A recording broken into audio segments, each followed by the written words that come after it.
This game was a roller coaster of emotions. The Boston Celtics come back versus the worst team in the league in the Detroit Pistons after a fantastic second quarter comeback, winning 128 to 122 in overtime. The Celtics had a dominant third quarter, changing up and flipping the script on this Pistons team, who make history, securing 28 losses in a row. We have post-game reactions and analysis of this game here for you guys on Celtics Digest. I'm Bruce Veliz. But before we get into any Boston Celtics reactions, we'd like to say that 79% of our viewers are not subscribed.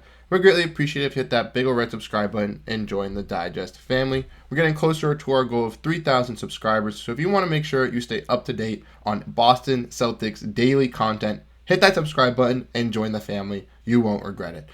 Let's dive into the news at hand today. Make sure to grab a snack, as this is going to be a jam-packed episode as we dive in, breaking down how the Celtics secure a comeback win in overtime. Before we dive into the stats and looking at the box scores and the team stats, I want to give a little analysis on what I think happened in the game so far. And I want to know your guys' reactions as well, so leave them down in the comment section down below. Personally, I think the Boston Celtics struggled early on in the first half. They played very lazily on defense and just could not hit shots, going 1 for 7 from 3 to start out, and it was just not looking great for the Celtics. They are shorthanded without Jaylen Brown. It was just a tough go for them, as the Detroit Pistons looked like a really good team, actually hitting their shots and actually looking like they were going to come out and win this game. The Celtics in the second quarter had a little bit of a rebound back on the offensive side, kind of hitting some threes and looking a little bit better offensively, but they went into the halftime down 19, and it was not looking great for them. But they completely flipped the script on the Detroit Pistons, absolutely coming out and dominating the third quarter, not providing those threes and going for the attacking the rim scenarios, which the Celtics should have been doing if their threes weren't falling.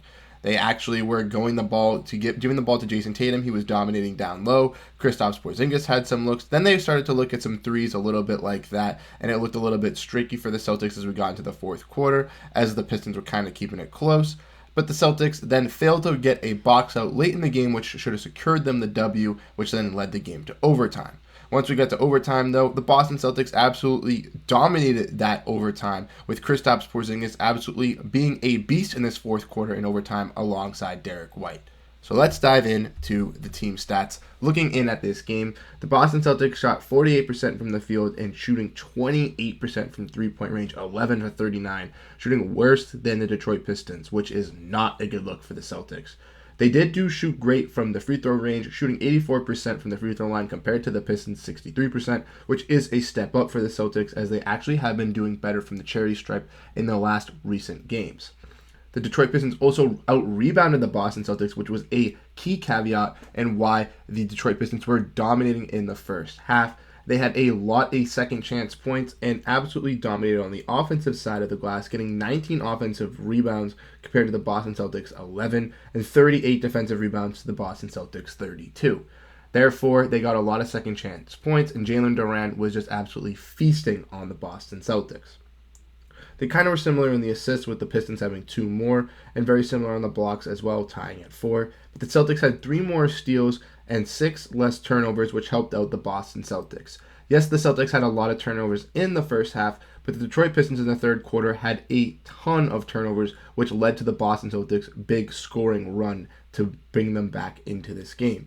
The Celtics also outscored the Pistons 66 points to 54 in the paint, and the Pistons also had 6 more fouls than the Boston Celtics. And personally, this game was not the greatest officiated. There were a lot of calls that should have went both ways that definitely were a little weird, where there were some calls that the Celtics should have gotten called against them, and same likewise for the Detroit Pistons.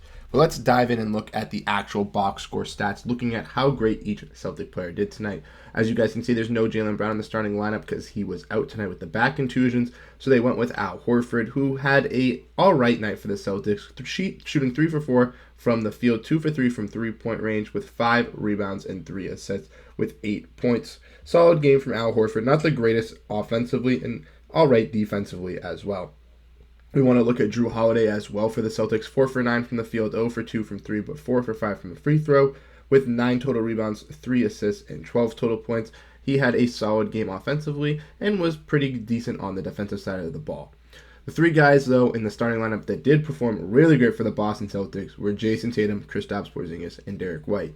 Jayson Tatum had a very bad shooting night tonight, going 11 for 31 from the field and 2 for 11 from three-point range. We definitely will not ignore that. He did not shoot the greatest tonight, but he did score a lot in the third quarter, attacking the rim, putting guys in the post, and that was very successful for the Boston Celtics in their comeback and bringing this game back. He also finished with 10 assists and 7 rebounds with 5 steals and 31 points. And ultimately, his attacking the rim in the third quarter is what made the Celtics kind of buy into bringing this game back. And then guys like Derrick White and Kristaps Porzingis helped out Jayson Tatum late in the fourth quarter and in overtime. They both were phenomenal in those late hand moments. Kristaps Porzingis 13 for 21 from the field, 3 for 9 from three-point range, hit some clutch threes in fourth quarter and overtime, 6 or 7 from the free throw line with 8 total rebounds and 1 assist, 1 steal, finishing with 35 total points, and who I thought was the best player for the Boston Celtics tonight. And Derrick White as well, the most consistent player that I think is on the Boston Celtics on both sides of the ball, came out and performed greatly as well. A little slow in the first half, but everyone on the Celtics had a slow half besides Jayson Tatum. But Derrick White was 9 for 11 from the field, 2 for 4 from three-point range, 3 for 3 from free throw, with 4 total rebounds, 5 total assists, and 2 blocks, finishing with 23 points. If we look at the bench, we can see that only 4 guys got run: Sam Hauser, Oshae Brissett, Neemias Queta, and Payton Pritchard. Payton Pritchard had the most points off the bench tonight with 9 total points, shooting 1 for 6 from three-point range and 4 for 11 from the field goal, while Sam Hauser shot 2 for 6 from the field goal and 1 for 4 from 3, finishing with 5 total points and 3 total rebounds. Oshae Brissett got a little bit of some run in there, only got 1 offensive rebound, and Neemias Queta got 20 minutes as well, finishing 2 for 2 from the field, 1 for 2 from free throw, with 2 total rebounds and 5 total points. Not the greatest night from the bench from the Boston Celtics. It was primarily a 3-led tandem game between Jayson Tatum, Kristaps Porzingis, and Derrick White late in the second half, as the first half was nothing offensively from the Boston Celtics and nothing defensively as well. If we want to look at the Detroit Pistons sides of things, Bojan Bogdanovic was pretty great for this Pistons team in the clutch, getting that late rebound to bring the Pistons to get that mid-range shot to bring them into overtime, and hit some clutch buckets for them as well from the three-point range, going 1 for 7 for them, but also finishing with 12 total rebounds and 17 points. Jalen Duran also was a beast on the offensive boards, getting 14 total rebounds and 15 total points, and Cade Cunningham, obviously 31 points, 4 for 6 from three-point range, 12 for 22 from the field, 6 total rebounds and 9 total assists, 3 total steals, and 2 total blocks. He was the X-Factor, most dominant player for the Detroit Pistons. Alongside other guys, Jaden Ivey had some tough finishes for the Detroit Pistons, 8 for 15 from the field and 3 for 5 from three-point range. And a guy like Isaiah Livers hit some big shots in the first half, kind of quiet off in the second half. And a guy like Alex Burks turned up on in the second half, hitting 4 for 12 from three-point range with 12 total points. Ultimately, though, the Boston Celtics get a clutch comeback win. Obviously, it's versus the worst team in the NBA, so the Boston Celtics should have gotten this game and blown them up by 25. But as a Celtics fan, I personally was expecting a loss from the Celtics. I thought this was the game that the Pistons were going to win, so they weren't going to break the record. I thought the Celtics were going to be cursed with it. But luckily, the Celtics came out in overtime and got a 128-122 dub versus the Pistons. They take on the Toronto Raptors tomorrow, which will be an exciting game. Hopefully, the Boston Celtics can get another victory as well. They secure their 15-0 home record, which is fantastic as well. They do go out to Toronto tomorrow, and probably with no Horford after the back-to-back, it's going to be a little tough for the Boston Celtics to get a W.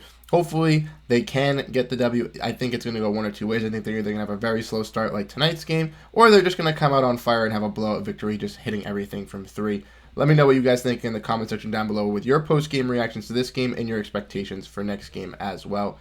So great that the Celtics could keep this 15-0 home win streak alive at the TD Garden and get a fantastic comeback win. Even though it's versus the worst team in the league, at least it's something to be excited about. Thank you guys so much for tuning into this episode of Celtics Digest. I'm Bruce Veliz, and I'll catch you guys in the next one. Peace out.